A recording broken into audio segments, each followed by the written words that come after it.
সেটা তো আমি এথিক্যালি করতে পারতাম না।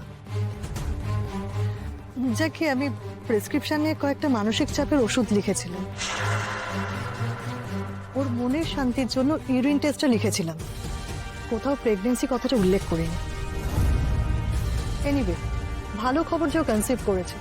আশা করি ওর এতদিনে মানসিক চাপও কমেছে। আমি ওর খবরটা নেওয়ার জন্যই তোমাকে ডেকেছিলাম। কিন্তু ম্যাডাম তখন তো বনলতা দিদি হোম টেস্ট কিট দিয়ে পরীক্ষা করেছিল, সেখানে তো পজিটিভ এসেছিল। রাজবন্তী, তুমি সিউডোসাইসিসের কথা শুনেছো?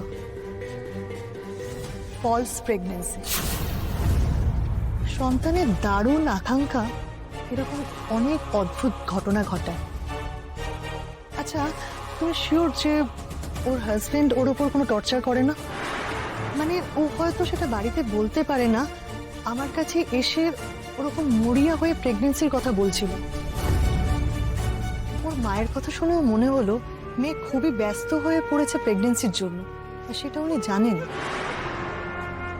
লাজবন্তী, সত্যি যদি ওর হাজবেন্ড অ্যাবিউসিভ হয়ে থাকে তাহলে ওর বিরুদ্ধে স্টেপ নেওয়া উচিত। না না ম্যাডাম, কোনোদিনও না। মানে ও খুব ভালো লোক, ওর বউয়ের অনেক যত্ন করে। গুড। তবে ওর ডেলিভারি ডেটটা নিয়ে কোনো গন্ডগোল না হয়। মনে হচ্ছে 2-1 মাস ভুল হিসেব হচ্ছে। তুমি তো দেখে নিও। ওকে আমার হয়ে অভিনন্দন জানিও, আর ওকে বলে দিও যে কোনো সময় ও আমার কাছে আসতে পারে। ঠিক আছে? ঠিক আছে ম্যাডাম। আমার কি করা উচিত এখন? মালবিকা ম্যাডাম যা বললেন তার সবটা কি লোকটাকে বলে দেবো? না না, সে আবার অন্য ঝামেলা তৈরি করবে। শুনেই একেবারে সবার সামনে যদি হই হই শুরু করে, তাহলে কি করি? মালবিকা ম্যাডামের কাছে বনলতা দিদিকে যদি একবার পাঠানো যেত, কিন্তু যদি লোকটার সন্দেহ ঠিক হয়ে থাকে আর বনলতা দিদি প্রেগনেন্ট না হয়, তাহলে ওই একই ডাক্তারের কাছে হারগিল যেতে চাইবে না।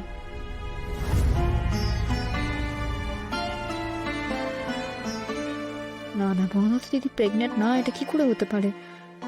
এগুলো তো ওর মনের সন্দেহ। এমন তো হতেই পারে যে ওই সময়টায় বনলতা দিদি প্রেগনেন্ট ছিল না, পরে হয়েছে।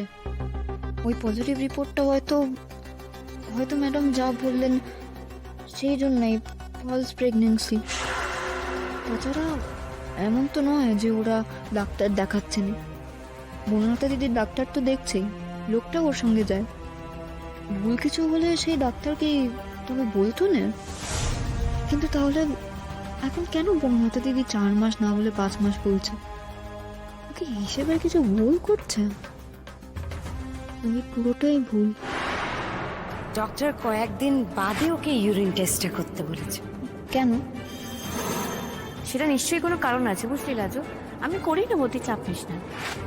নিজের মতো করে প্রেসক্রিপশন লিখছিলেন, আমার সব কথা শুনতেই চাইছিলেন না। ভেরি অনেস্টলি আমি নিজেও কমফোর্টেবল নই 5 জনকে দিয়ে চেক আপ করাতে।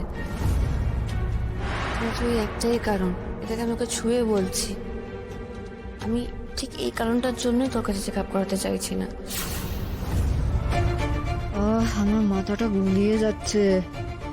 আমাকে ওই লোকটাকে বলতে হবে, ওকে বলতে হবে বনলতা দিদিকে অন্য কোথাও নিয়ে যেতে, অন্য কোনো ডাক্তারের কাছে চেক আপ করাতে। ব্যাস, আর কিছু বলবো না আমি। ওই পঞ্চমৃত্যুর সময় যখন বনলতা দিদি আসবে তখনই ওকে বলতে হবে, যে করেই হোক বনলতা দিদিকে আর একটা ডাক্তার যেন দেখে।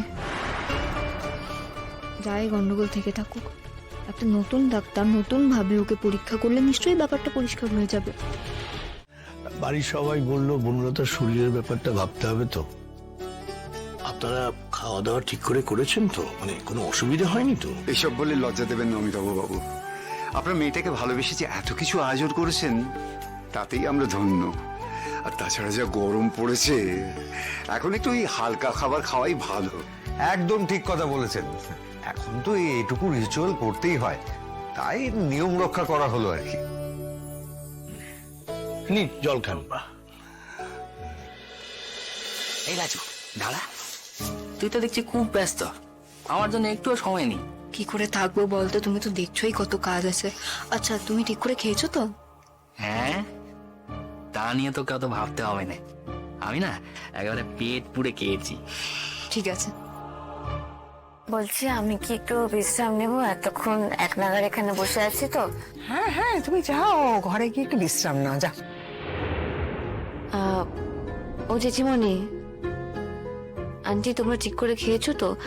সারাদিন তোমাদের অনেক ধকল গেছে। হ্যাঁ গো, আমরা সবাই ঠিকঠাক আছি। আর তাছাড়া পরিবেশনের দিকটা তো আমাদের দেখতে হয়নি, ওটা লাজুই সামলে নিয়েছে। আমরা তো শুধু রান্নার দিকটা দেখেছি।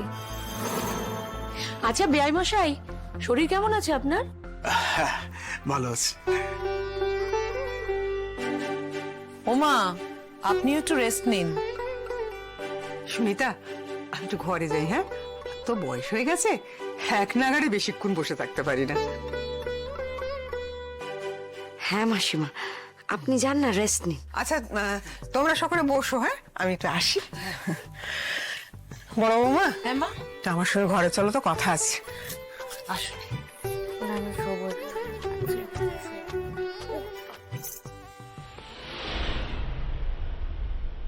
মা মা, তুমি ওদের বলো না আমি আজকেই চলে যাব তোমাদের সাথে ওই বাড়িতে। বলো না। কেন? তোর তো পরশু যাওয়ার কথা। আমি পরশু অবধি থাকতে চাইছি না, তুমি কথা বোঝো না। তুমি প্লিজ ওদেরকে বলো আমি আজকেই যাবো তোমাদের সাথে বাড়ি। আস্তে। আচ্ছা আচ্ছা, দেখছি। বেশি জোর করলে কিন্তু ওরা সন্দেহ করতে পারে।